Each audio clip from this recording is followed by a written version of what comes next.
이 컨텐츠가 로고만 가리고 보면 어디 컨텐츠인지 좀 모를 만한 환경도 존재한다는 점. 그래서 이런 것들 때문에 브랜드에 대한 고객의 컨텐츠 만족도가 지속적으로 좀 떨어지고 있는 상황입니다. 이에 돌파구로 조금 참여형 컨텐츠가 굉장히 많이 나오고 있거든요. 참여형 컨텐츠라는 거는 어떻게 보면 우리가 컨텐츠를 볼 때 한 3초? 2초, 3초 정도 본다고 생각을 하면 되거든요. 그러니까 사람들이 컨텐츠를 하나하나 엄청나게 눈여겨보지 않아요. 특히 이미지 컨텐츠 같은 경우에는 글은 조금 더 많이 볼 수 있겠죠.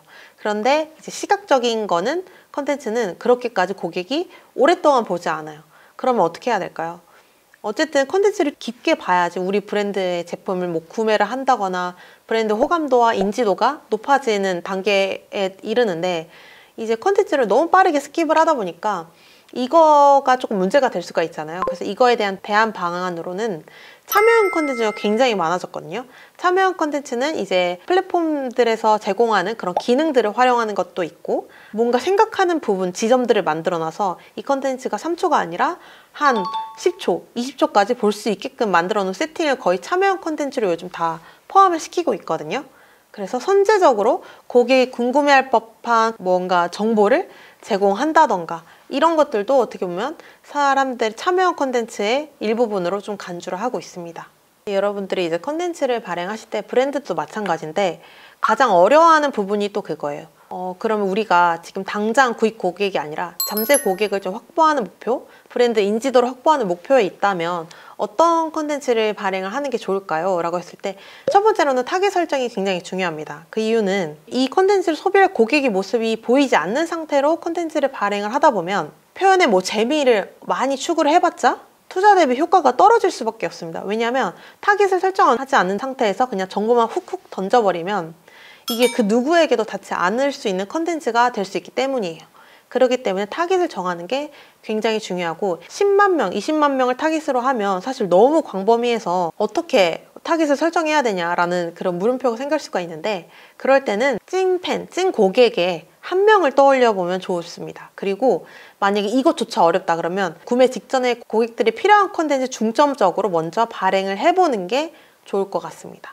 그리고 나서 파일을 더 늘려나가는 거죠. 대중적인 정보를 주면 브랜드 인지도가 올라가지 않을까라는 그런 막연한 기대와 희망을 가지시는데, 사실 그러기에는 그런 대중적인 컨텐츠도 많이 바뀌고 휘발되고 다른 컨텐츠로 채워지고 이러기 때문에 예산이 많다 그러면 대중적인 인지도가 있는 키워드도 활용해서 컨텐츠를 발행하는 건 좋은데, 일단은 만약 우리가 예산이 그렇게까지 많지 않다 그러면 구매 직전 고객 중심으로 컨텐츠를 조금씩 늘려보는 걸 저는 추천을 드리고 있습니다. 그리고 두 번째는 메시지 설정인데요. 메시지 설정이 잘 되어 있어야지 컨텐츠가 어떤 형태로 가공이 되든 효과를 볼 수가 있어요. 근데 생각보다 여러분들이 SNS 컨텐츠 마케팅, SNS 운영을 하실 때 이 SNS의 뭔가 이 틀에만 갇혀서 내용은 정확하게 전략을 구상을 하지 않고 이 인스타그램은 이 정도로만 세팅하면 되겠지, 블로그는 이 정도로만 그냥 정보형 콘텐츠로만 발행을 하면 되겠지, 채널마다 조금 막연한 그런 콘텐츠 발행 방식을 조금 고수하는 경우가 많으신데, 이게 아니라 정확하게 이 콘텐츠의 메시지를부터 정확하게 좀 전략적으로 구상을 해서 이 콘텐츠가 어떤 누구에게 닿았으면 좋겠고 어떤 메시지를 전달했으면 좋겠는지 이거를 확고한 기획을 한 다음에 형태를 정하는 게 가장 좋습니다. 일단은 블로그 같은 경우에는 더욱 개인화된 키워드를 요구를 하고 있어요. 옴니보어라는 트렌드가 좀 반영이 된 결과라고 볼 수 있어요. 여행만 이렇게 정보를 전달하는 게 아니라 뭐 반려견과의 여행, 채식주의자의 여행, 이런 식으로 다양한 분야에 관심을 가진 사람들이 많으면서 너무 대중적인 키워드가 아니라 좀 섞인 키워드를 찾는 고객도 굉장히 많아졌습니다. 그리고 우수 사례들도 이쪽 키워드를 활용한 컨텐츠들이 고객의 호응도를 더 높이고 있습니다. 우리가 신발에 대한 이야기를 해야지 블로그에서, 이게 아니라 신발에서도 어떤 신발, 예를 들어 러닝 신발, 그럼 러닝 신발에서도 어떤 러닝 신발일까요?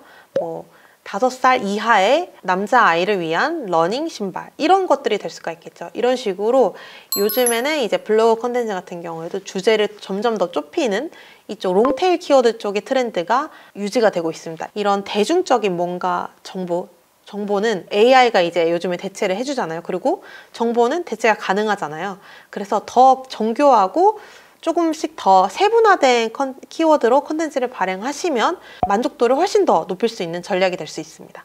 그리고 이제 블로그 같은 경우에는 AI가 선택해주는 그런 게 생겼거든요. 지식 스니펫이라고 이제 AI가 이런 거를, 이 블로그 글을 좀 요약을 해서 상단에 띄워주는 걸 반영을 하고 있습니다. 근데 이런 것들은 어떤 컨텐츠가 되나요? 라고 좀 물어보시는데, 이런 경우에는 일단은 체류율이 높아야 되고요. 이 체류율을 높이기 위해서는 가장 중요한 게 너무 이제 광고성 컨텐츠가 아니라 실제로 이 제목과 내용의 일치가 굉장히 중요하거든요.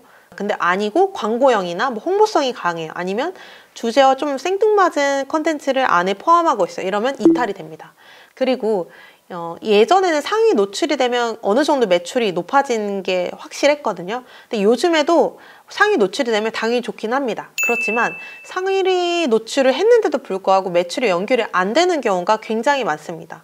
이 이유는 일단은 매출로 연결된 키워드로 활용하지 않는 경우가 있고, 세무사의 예를 들어보면 강남 세무사, 뭐 예를 들어 어느 지역 세무사라고 했는데 그 세무사에 대한 그냥 뭔가 정의만 이렇게 전달을 하는 컨텐츠를 발행했거든요. 그럼 당연히 그 컨텐츠를 보고 문의까지는 안 오겠죠. 이런 식으로 상단에 노출이 되더라도 이 컨텐츠가 어떤 컨텐츠였느냐에 따라서 우리 브랜드한테 실제로 호감도 증대, 그리고 인지도를 제대로 높일 수 있는 컨텐츠가 되는지, 그리고 매출까지 이어지는 컨텐츠가 되는지, 이거는 이제 컨텐츠만 만들었다고 해서 다가 아니라 어떻게 보면 이 컨텐츠를 어떤 전략으로 우리가 짰는지, 이게 되게 중요해졌다는 거죠. 그 다음에 인스타그램 같은 경우에는 작년까지만 해도 릴스만 거의 집중적으로 밀어준 한 해였거든요. 근데 올해도 릴스를 굉장히 많이 밀어주긴 합니다.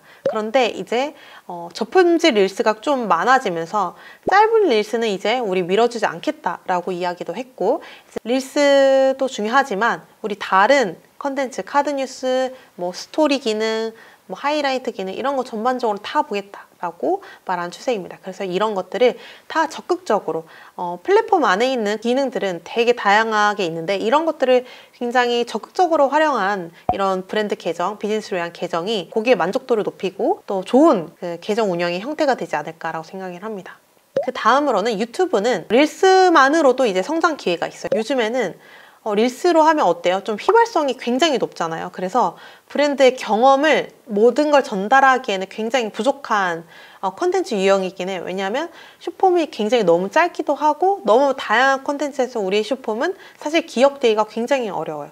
그래서 이제 브랜드들도 이제 숏폼과 롱폼을 더욱더 연계를 끈끈하게 하기 시작했어요. 이거에 대해서 유입한 사람들이 롱폼으로 봐서 우리 브랜드를 조금 더 길게, 높게, 체류를 더 길게 해서 우리 브랜드를 경험할 수 있도록 이렇게 많이 설계하는 추세로 좀 돌아가고 있습니다. 마무리를 짓자면 요즘에 컨텐츠들이 되게 많고 정보는 AI로 충분히 대체가 되는 이런 상황에서 이제 브랜드의 컨텐츠 전략이 굉장히 많이 중요해졌습니다. 예전에는 그냥 컨텐츠만 발행하고 이 정도 운영하면 됐지라고 생각을 하셨는데, 이거에 대해서 어때요? 효과가 예전만큼 올라가지도 않고 이거에 대한 효과가 있는지에 대한 물음표가 많이 생겼을 수도 있을 것 같아요. 이런 시점에 온 만큼 사실 컨텐츠 마케팅은 온라인상에서 아직도 굉장히 중요한 역할을 가지고 있습니다.